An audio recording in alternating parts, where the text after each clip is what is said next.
आयुष्यात पहिल्यांदाच प्यायले मी आणि मग चढली ना. सूर्यास्त होईपर्यंत आम्ही दोघे गात होतो तळ्याकाठी बसून. तुझे आजोबा म्हणाले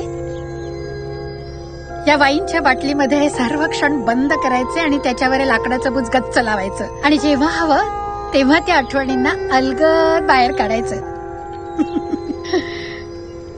एकमेकांच्या सहवासाच्या धुंदीत असेल की त्या वाईनच्या नशेत बोलत होतो आम्हाला काही कळलं नाही.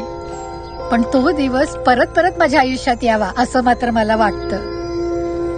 पण आहे तो दिवस संपतच नसेल तर? म्हणजे जे आहे ते आज आहे, उद्या नाहीच आहे, हाच एकच दिवस आहे. अगं वेळ कोणासाठी थांबून राहते का? तू जरा बाहेर पड तुझ्या जगातनं. तुला नाही समजत आहे मला काय होतंय ते. मला सगळं समजतंय बबडे. अगं बदल कर स्वतःमध्ये. गोष्टी जर मनासारख्या होत नसतील तर त्याचा मार्ग बदल, कारण शोध, आव्हानांना सामोरं जा आणि महत्वाचं म्हणजे लग्न कर.